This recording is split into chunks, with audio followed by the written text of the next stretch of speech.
लोकसहभागातून शंभूक विद्यार्थी वसतिगृहातील विद्यार्थ्यांना शैक्षणिक साहित्याचे वाटप, भोजनगृह बांधकाम व गणवेशासाठी मदतीची घोषणाही। शिक्षणाच्या प्रवासात आर्थिक अडचणी विद्यार्थ्यांच्या प्रगतीच्या आड येऊ नयेत या सामाजिक भावनेतून बहुजन शिक्षण संघ संचलित शंभूक विद्यार्थी वसतिगृहात लोकसहभागातून विद्यार्थ्यांना शैक्षणिक साहित्याचे वाटप करण्यात आले। या उपक्रमात अनेक सामाजिक, शैक्षणिक व राजकीय क्षेत्रातील मान्यवरांनी सहभाग नोंदवत विद्यार्थ्यांना शिक्षणासाठी प्रेरित केले।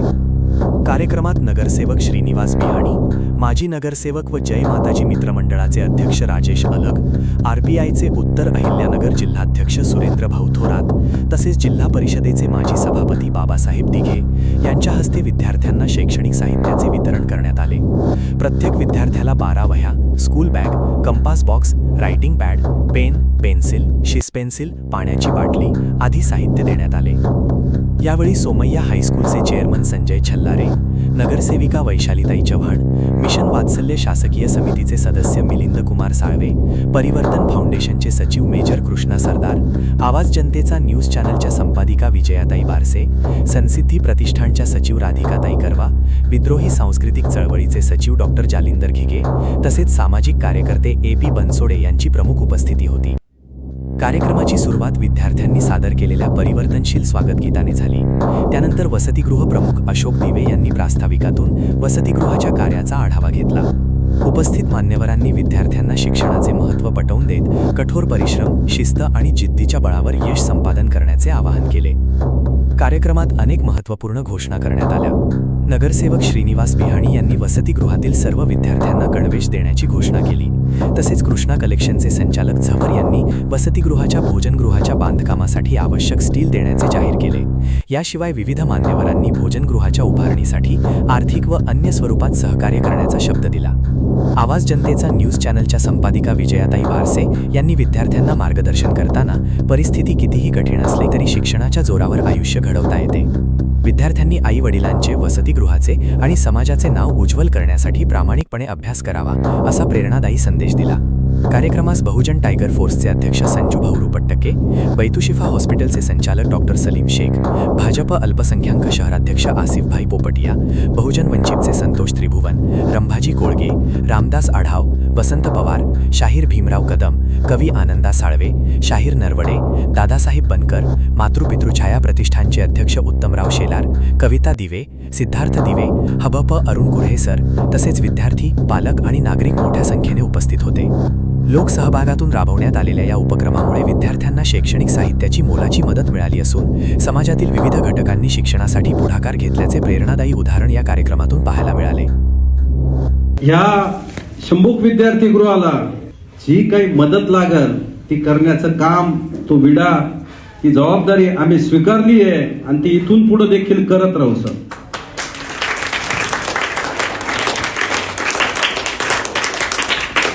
तुम्ही 10 विद्यार्थ्यांना ड्रेस घेतले। बारसे त्यांनी सांगितल्याप्रमाणे तुम्ही त्या फेज मधून गेले, मी पण त्याच फेज मधून गेलेलो आहे। नवीन ड्रेस मिळणार याचं कुतूहल आणि आनंद हा वेगळाच असतो। हे लहान मुलं आहेत, त्यांच्याकडून चुका होत असतील, कपडे इकडे टाकले गेले, तिकडे टाकले गेले आणि वडील या नात्याने त्यांच्या या चुकांकडे दुर्लक्ष करून आपण सर्व विद्यार्थ्यांना ड्रेस करून देऊ एवढं मी आश्वासन देतो। सुद्धा वाद होता, शिक्षणावर आपल्या नात्याबद्दल वाद होतात, आपण एकामेकांकडे दुर्लक्ष करतो, पण ही व्यक्ती एवढ्या उपेक्षित घटकाला जवळ करून त्यांना मोठं करून त्यांचं नाव करते, हा फार म्हणजे फार मोठा मी म्हणतो इतिहास आहे, क्रांती आहे सगळ्यात मोठी। म्हणून सर तुमचं जेवढं कौतुक करणं एवढं कमी आहे। तुम्हाला मदत करणारे मित्र पण आहेत आणि मी नेहमी पाहत असतो रामपूरमध्ये आमचे संजय बियाणे साहेब असतील, छल्लारे असतील, हे लोक मदत करण्याचे आहेत। काही लोक आपल्याला कोणत्या ना कोणत्या स्वरूपात दान देतात, पण खऱ्या अर्थानं तुम्ही तिथपर्यंत जाता, यांची व्यथा मांडता। माझं मुलांना एकच सांगणं आहे का तुम्ही शिका, तुम्ही शिकलं तर सगळं होईल। एक म्हणजे आपण म्हणतो ना, मी स्वतः एक हॉस्टेलला शिकलेली मुलगी आहे, म्हणजे त्यावेळेची परिस्थिती एकदम नाजूक होती।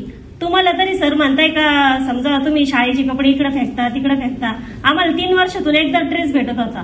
तोच ड्रेस आम्ही शिवून शिवून शिवून घालायचो आणि आमची म्हणजे दिवस पुढे ढकलायचो।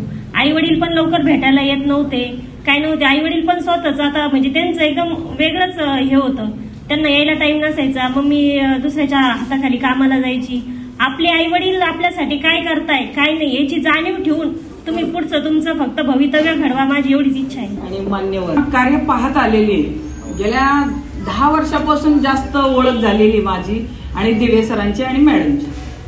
ज्यावेळेस दिवे सरांच्या पायाला लागलेलं सुद्धा होतं त्यावेळेस ते बेड रेस्ट करायला सांगितलं होतं डॉक्टरांनी.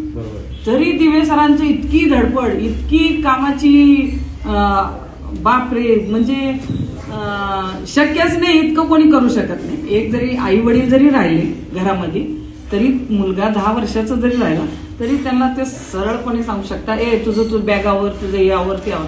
पण यांचं रूल्स असं आहे की सकाळी पहाटे 5 वाजल्यापासून पार ते संध्याकाळी 5 जोपर्यंत शाळा सुटून येत नाही तोपर्यंत यांची निगा त्यांच्यावरती राहते. तसंच आमच्या मॅडम, दिवे मॅडम, त्या सुद्धा एकदम अतिशय आई वडिलाप्रमाणेच प्रेम देतात. खरंच मी त्यांचं धन्यवाद करते. बहुजन शिक्षण संघाच्या शंभूक विद्यार्थी वसतिगृहाचे सर्व विद्यार्थी, मी विद्यार्थ्यांसमोर इथं कायमच येत असतो, अधूनमधून मार्गदर्शन करत असतो. आज देवे सरांनी हा अतिशय चांगला कार्यक्रम आयोजित केला त्याबद्दल देवे सरांचं आमच्या सर्व उपस्थितांच्या वतीने मनापासून अभिनंदन. आणि शैक्षणिक वर्ष नुकतंच सुरू झालेलं आहे त्यामुळे तुम्हा सर्व विद्यार्थ्यांना नवीन शैक्षणिक वर्षासाठी आणि पुढील भावी आयुष्यासाठी मनापासून शुभेच्छा देतो. या ठिकाणी थांबतो. परंतु आज दिवससारखे माणसं या ठिकाणी आले, त्यांनी तुम्हाला सगळं वह्या पुस्तकं आणि कोणालाही जबरदस्ती नाही किंवा कोणाकडे मोठा 1,00,000-2 लाख रुपयाची मागणी केली नाही. थेंबे थेंबे तळे जाते याप्रमाणे शहरभर फिरून प्रत्येक त्यांचा जनसंपर्क खूप मोठा आहे. मला अभिमान वाटतो मला की त्याने जनसंपर्क खूप केला. 1993 साला मला 93 साली ज्यावेळी इथं आले त्यावेळेस वसतिगृहाची आवाज तुम्हाला माहिती आहे, कारण मी याच संस्थेत सदस्य आहे आणि असल्यामुळे मला वसतिगृह चांगली माहिती आहे. परंतु या काळामध्ये अशोकराज दिवे यांनी आणि त्यांच्या पालकांनी, त्यांच्या मुलांनी, त्यांच्या सगळं कुटुंब या मुलांसाठी झटतंय. ही आपलीच मुलं आहेत आई, म्हणून आता जे काम करतंय मी देवे सरांचे खूप खूप आभार मानतो. असंच आणि इथून पुढे असं त्यांनी कार्य करावं मी त्यांना आमच्या बहुजन शिक्षण संघातर्फे शुभेच्छा देतो. तुम्हाला सर्वांना शुभेच्छा देतो. खूप शिका. शिक्षण हे वाघिणीचं दूध आहे. जो वाघिणी दूध प्राशन करेल गुरुगुळावर राहणार नाही. संघात दिवे सरांच्या सोबत त्यांच्या आवश्यक त्या शारीरिक आणि मानसिक कष्टामध्ये आम्ही सोबत राहू हे नक्कीच आश्वासन. आणि त्यांनी जे चालवलेलं काम आहे त्यात घाम गाळायची गरज पडली तरी सर सांगा, आम्ही तुमच्या सोबत आहोत. मी थांबतो. धन्यवाद.